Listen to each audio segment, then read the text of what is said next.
Who hasn't ridden the Haunted Mansion and said, what's behind that door? Well, here it is. Awaken the spirits! The Haunted Mansion is one of the most iconic Disney attractions. Why do you think that is? A lot of people don't know this.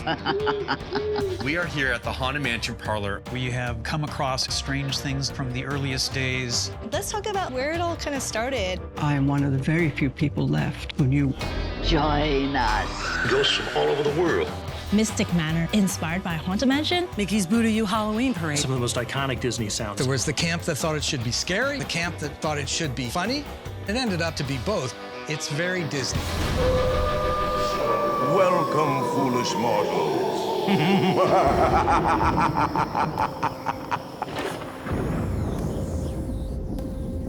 We're here in the Haunted Mansion with former and current Imagineers, experts and contributors to this classic Disney attraction.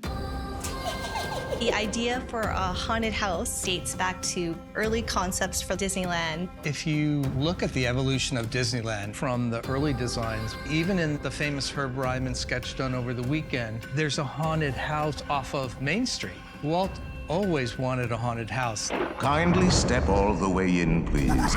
Walt's original concept was this would be like a retirement home for ghosts from all over the world. You start by coming into a foyer, and suddenly a wall slides open, very classic haunted house theme, and you step into a chamber where things start to change. Our tour begins here. That leads you around the corner where the Doom Buggies carry you on your tour. Doors that have creatures pushing behind them, someone trying to get out of a coffin. That leads to a seance. Send us a message. As the ghost host says, it turns into a swinging wake at that point. The rest of the ride is happy but macabre, but party of all the ghosts being together again. Originally, the narrator was going to be a cat that then morphed into a raven. They weren't able to get the raven to work as the narrator, so it became just the ghost host voice. But the ravens are still in the attraction. But the fact that he's a disembodied ghost, that he's threading the story for you, is actually really, really brilliant. Ghosts are present. There's no turning back now. Let there be music from regions beyond. Let's talk about like where it all kind of started. The Harper Goff picture, haunted house on a hill with a graveyard and a church. That was back in 1951 when Disneyland itself was still in its infancy. It's amazing how Walt was encouraging and looking for the different kinds of personalities to bring his ideas and visions to life. Walt had Ken Anderson looking at what a haunted house could be. Ken Anderson did the earliest work on the mansion. He drew the sepia kind of black and white version of the mansion, but he also did some story treatments of the preliminary storylines for Mansion. He had Rolly Crump look at it with Yale Gracie, and ultimately he brought Mark Davison. And Walt had a lot of different ideas coming at him, but I think one of the most interesting is Rolly Crump. Right, Raleigh, he was doing some crazy models and sketches. Raleigh showed him this incredible different artwork. And Walt didn't quite get it, and Raleigh wasn't really sure what it was either. And then came in the next day and said, Raleigh, I was up all night thinking about this, and I think we need to do a museum of the weird. Rolly's coming up with all of these things that Walt thought were too weird for the attraction, but he thought there was something really important with that, and we'll make a home for that, Rolly. It's too good an idea to not address it. We have that beautiful art piece. It's such bright colors for something that's spooky. Some of the pieces that were in there are like the melting candle man. And also, fortunately, the chair that he designed, which is like the face chair, did end up in the actual Haunted Mansion, as well as his 13 o'clock. Walt unfortunately passed away, so the Museum of the Weird didn't come to fruition, but Raleigh did have a few things that ended up in the mansion, and he is really a fan favorite. For a moment, they thought of doing Legend of Sleepy Hollow within the mansion as well. Having the Headless Horseman be the climax or the story as well, yeah. But how wonderful that they decided, no, let's mesh these storylines. Exitensio had to come in and make sense of a show that had two different tones. His ability to thread the attraction with the ghost host to give you just enough narration to explain why it shifts. Claude took the first half of the ride, because Claude is a background artist, so those are all the scenes where you don't see the ghosts. Mark took all the scenes once the ghosts show up. It's all a party. They're at a banquet and they're dancing and having a good time, and then they're having a swinging wake in the graveyard. You know, it gives you right away the wink. I'm gonna show a haunted thing, but as a big fun celebration. All those different flavors give the Haunted Mansion a richness that you might not have gotten if you just had one designer get the point of view. We're here in the Blaine Gibson Sculpture Studio at Walt Disney Imagineering. Today, we're taking a look at some original maquettes from the Haunted Mansion. These are maquettes for the original Hitchhiking Ghost. One of them did not make it in. This is Phineas, this is Gus, and this is Ezra. But originally, it was going to be just a white sheet type of a ghost. But the concept wasn't as good as the Ezra. That's why we do maquettes. Here, we're looking at what remains of the original concept for the pipe organ that you see in the Haunted Mansion. One of the earlier concepts for the Haunted Mansion included 3 witches that were going to be around a cauldron. There was going to be like skulls and ghosts and ghoulies and spirits coming out of the cauldron, but it didn't make it into the Haunted Mansion. What we're looking at here is the original bride concept for the Haunted Mansion. There's no face, but you see that heart there. There's so many legends, concepts, and stories for her. One of my favorite maquettes is the Hellhound. What you hear when you're getting on the Doom Buggy, you hear that wolf baying at the moon that flies high over the dead oak tree. That's the Hellhound. He was supposedly Master Gracie's half wolf, half dog. And it's such a cool character, but he's in there. Look for him. He's in the cemetery.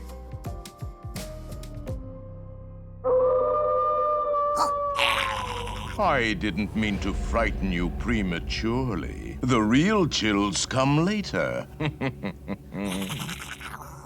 Tanya, I want to ask you about some of your early work with WED Enterprises, which is now Walt Disney Imagineering. I am one of the very few people left who knew Walt Disney. It was a privilege to work with him.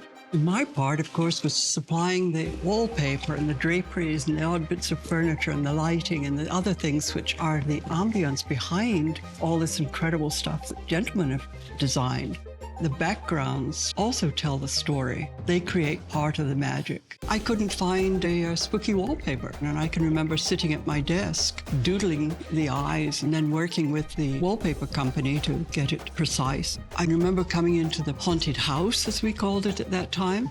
It had just been hung, and looking at it and said, I designed that, because we never could say we designed anything. It was always a group effort.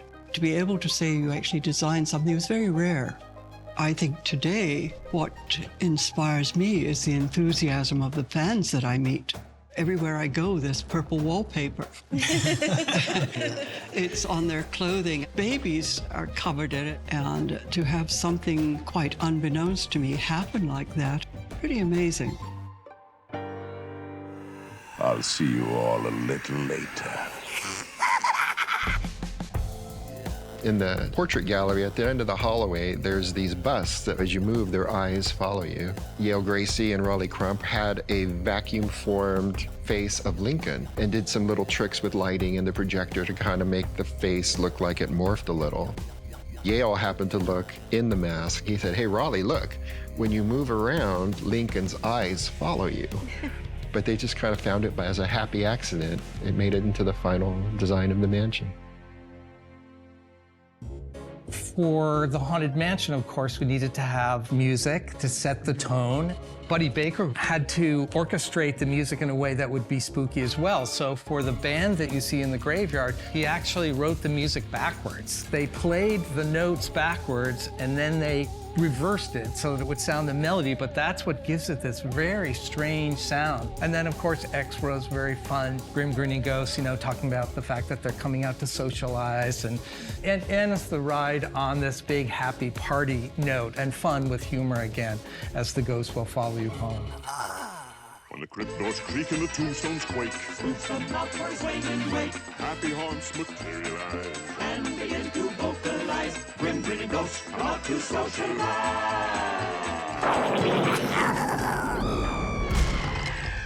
So the Haunted Mansion has got some of the most iconic Disney sounds in it. Everybody knows the ghost host and the spiel in the stretch room, grim grinning ghosts, dialogue that tells our story. We've got sound effects, which are iconic and people remember, and of course the music, which is unforgettable. The composer for Haunted Mansion was Buddy Baker, a Disney legend, and he created these amazing musical melodies that's woven into the sound design of the wind, as well as the graveyard and the music. A lot of the sound design was performed with actual physical props built by legendary sound artist Jimmy McDonald. He worked very closely with Buddy Baker and were able to weave the music and sound effects together so you can get the theme of the Haunted Mansion playing through wind. The wind is tuned to that music to follow the melody. It's a complete partnership between sound design and music to create that experience within Haunted Mansion. Welcome, foolish mortals, to the Haunted Mansion. What we started with was the original dialogue. It was Paul Frees, recorded in the late 60s. I am your host. Now, these were original recordings that were done in analog. We needed to add some sound effects so that we could really enhance the movement of the ghost host going around. A ghostly whisper and wind that would fly around with him. And then we also added a little reverse reverb, which is a trick from the early days of Hollywood to create that ghostly sound. And when we bring all of these pieces together, we've created something new and magical. Welcome, foolish mortals, to the Haunted Mansion. I am your host, your ghost host. When we go in to add new magic, we would need to be very careful to honor the original audio. So we never replace anything that we don't have to. Most of the sound effects that you hear in the Haunted Mansion are the original sound effects that Jimmy McDonald performed with the original Haunted Mansion.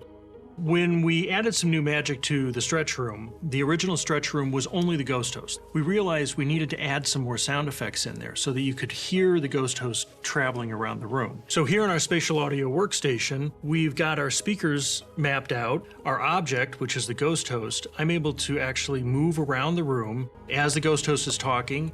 The ghost host will pass through your head. You'll hear a few lines of dialogue and then move on to the next guest. So you've got the ghost host here, we've got a thunder effect, we've got the bats that are moving around. So the whole room is in motion. Every sound effect is in motion. Almost 116 tracks of audio just in the stretch room.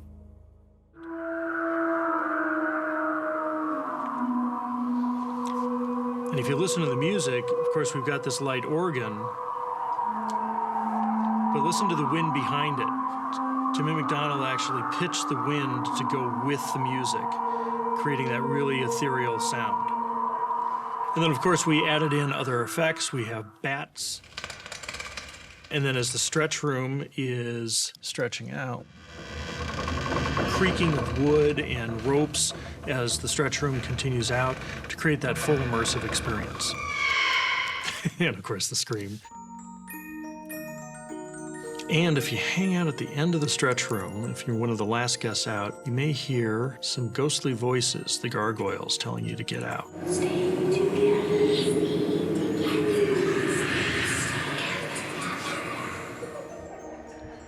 These are voices of the Imagineers. A lot of times we try and record our team members to really get them to be able to live in the attraction for all eternity.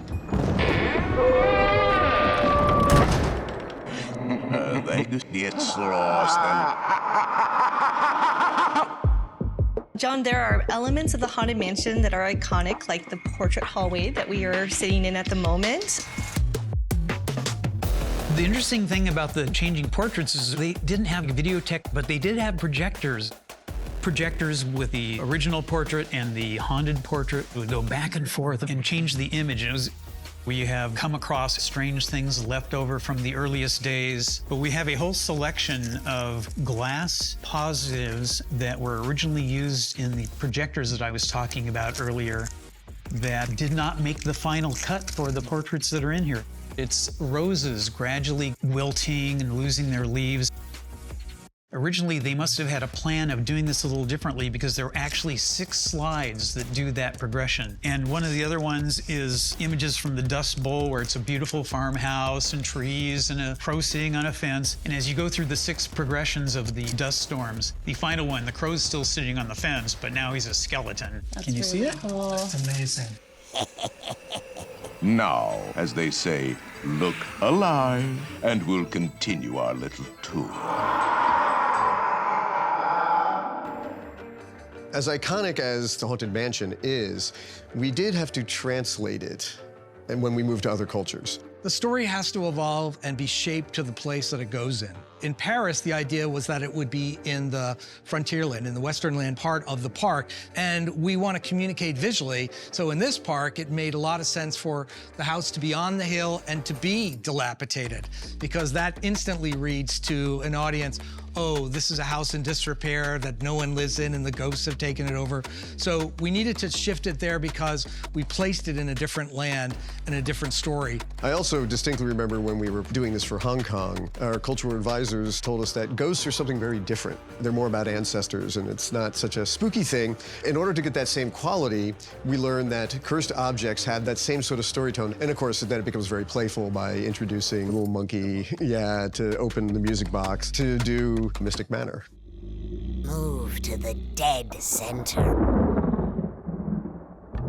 Mystic Manor is inspired by Haunted Mansion, but it's very different from it. In Haunted Mansion, there's the idea of magic, enchanting elements, but in Asia, we view spirits very differently. Therefore, the Imagineer created this attraction in a way that pays homage to the original Haunted Mansion. But here, we have the new character, Lord Henry Mystic, with Albert on the whole new journey unique to Hong Kong Disneyland. They have a tie-in with the characters within the SEA. Do you know what's the SEA? Do you remember that? I think it's the Society of Explorers and Adventurers. They are all a group of people that is interested in exploring the world. And Lord Henry Mystic, of course, very curious of different cultures. And when he was on an expedition, he found this young and very mischievous monkey, and he rescued this monkey and named it after his uncle, Albert.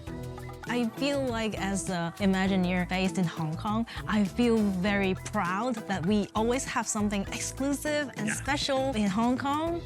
The rider's trackless, what is that technology? We have a lot of RFID tag embedded underneath the floor.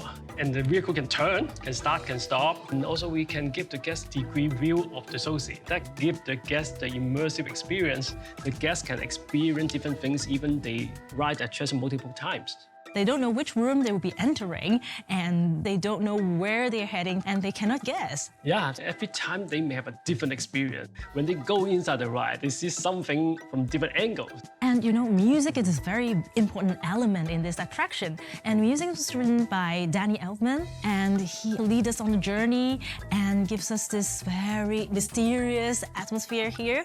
And Danny Elfman also wrote some music for the holiday overlay in Haunted Mansion. I'm really grateful for all the trainings in the entertainment team as well as in the Imagineering family. I'm able to create new stories and to tell the story to a wider audience, and just feel very lucky to be here and can't wait for more chapters to unfold. What's great about the Disney company is we have other ways for our guests to experience our stories and characters beyond just the parks. One of my favorite, though, is a recent one on our ship. The Haunted Mansion Parlor, yeah. Anyone could do a magic show on a ship, but only Disney can do the Haunted Mansion illusion show on a ship. It is as if you're continuing the story. There's whole new things. You almost feel like you've entered another room in the mansion that you knew was in there, but you didn't get to see it yet. The food and beverage and the cocktails are just incredible how they reinforce the story as well.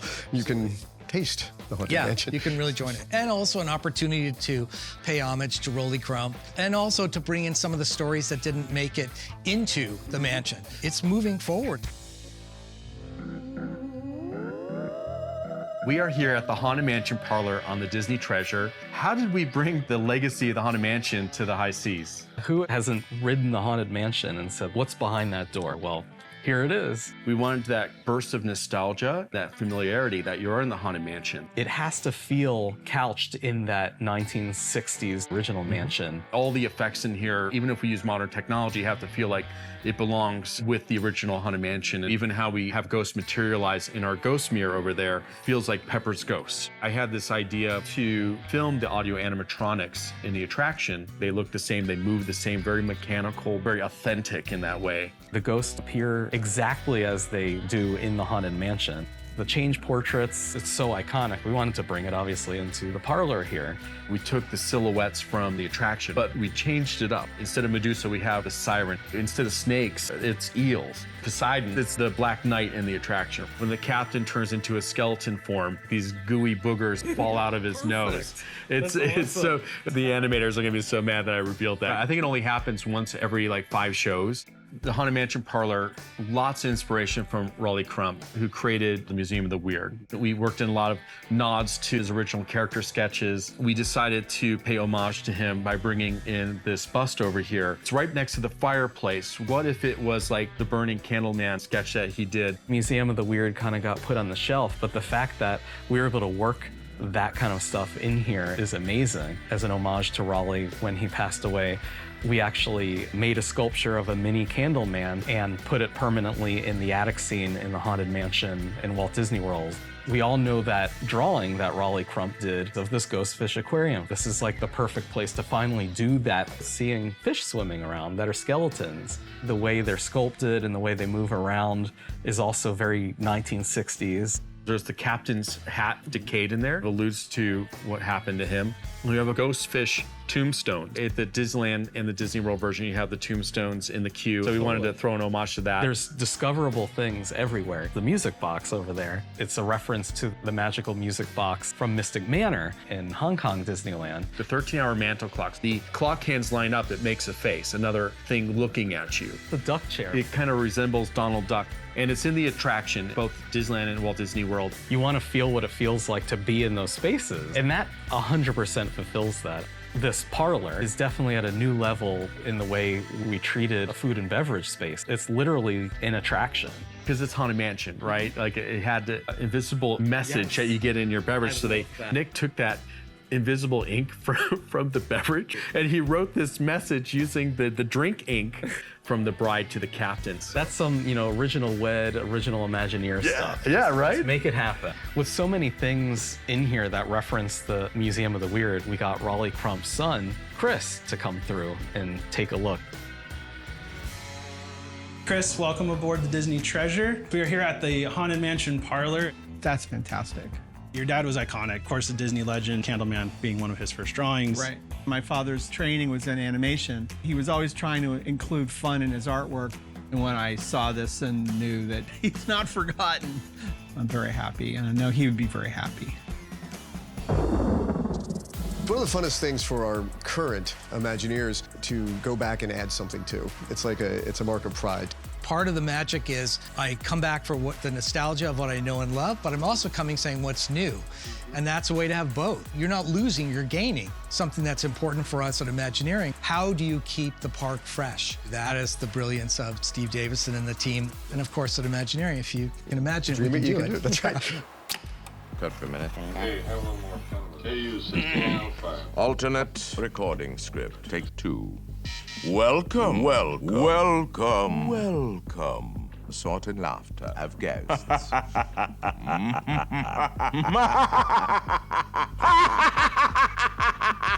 seconds over. Stretch the show. Shorter version. Little less drama, perhaps. Oh, that's good.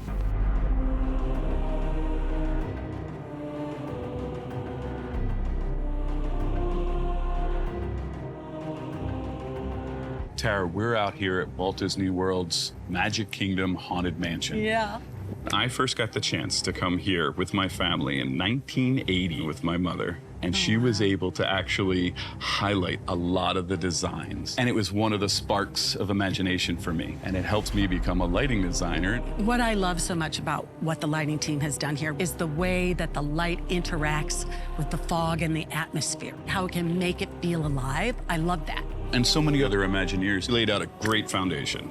You know, a lot of people don't know this, but some of these names are actually some of the original Imagineers, including dear brother Claude. Claude Coates? Claude Coates. One of the original who came from Imagineers? animation and is responsible for all the backgrounds that you see inside. With the They've help already of written. Carlotta and Renata and Broom, they can help tell Absolutely. these stories and engage with the guests. I think it's awesome.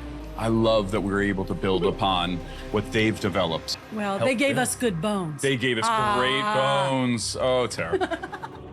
With the lighting that we have on the architecture, it sets the stage in the foreground, it sets the fog in the middle ground, the iconic mansion behind it all lit up. And it's a landmark. When you're Absolutely. at one of these events coming through Liberty Square, you see this in the distance. The way it's lit, it just draws you in. We started to talk about angle, shadows, color, Yeah. and how that evokes different emotions. How the greens can make you feel a little bit uncomfortable. The blues can be a little darker and spookier, trying to take the story that the Imagineers created inside and draw it outside. And that's what we do in entertainment. And I think it lends itself back to other things that happen in the park. You knew what was going to happen. Those grim grinning ghosts had to come out to socialize, They had right? to. That had to happen. Absolutely So had to. a key portion of Mickey's Booty-You Halloween Parade is the Haunted Mansion. You got the hitchhiking ghosts, the dead waltzer, and of course we wanted to even go beyond that and bring out our deadly dozen, the Gravediggers. And a little spark of imagination when it came to Courtesy of the shovels. an iconic moment for the parade. We were rehearsing, and someone was a little tired and dragged their shovel behind them, and there was a spark, and that's all I needed. We're gonna play with that. And you get the sound of it, you get the Oh. clang, and then you get the scrape, and you get the spark. And right behind them, we have the hitchhiking ghosts. They've been able to travel not just down our streets here Right. in Florida, but have been able to hitchhike across the United All the way States. to Disneyland as part of the Frightfully Fun parade in the Oogie Boogie Bash out there. The beauty of a great story, like the story of the Haunted Mansion, is that it can grow. To take these iconic characters and to share them with so many more people. I love the fact that a great story can go anywhere. Only ghost stories, of course. When the crypt doors creak and the tombstones quake, Spooks come out for a swing and wait. Happy haunts materialize. Creepy creeps with eerie eyes. Grim-grinning ghosts come out to socialize. Oh, yes, they do. When I was a kid, Disneyland was my happy place. When they published a picture of Yale Gracie with what looked like the Hatbox Ghost, kind of adjusting his costume and everything, I was like, wow, that's it. That really inspired me to be really intrigued about how special effects work. I think the other thing was seeing the world of color and seeing, what we called Uncle Walt talking with such enthusiasm about these things. It was like infectious. You caught it. Like John, I was inspired by watching Walt Disney on television and seeing the amazing things that he was bringing to Disneyland. That inspired me to want to become an Imagineer. And what inspires me now is continuing to carry the torch forward for new generations. I was part of the team that helped to put it together. Working with Walt, I couldn't have found anyone more kind or more considerate of me. And of course, above all, he was a family man. And that's why we have Disneyland. Walt was a visionary. The influence of this man throughout the world is far more than any of us can ever imagine. It was truly a privilege, which I didn't realize quite so much at the time as I do now. We call it Imagineering. Bon voyage, as we say.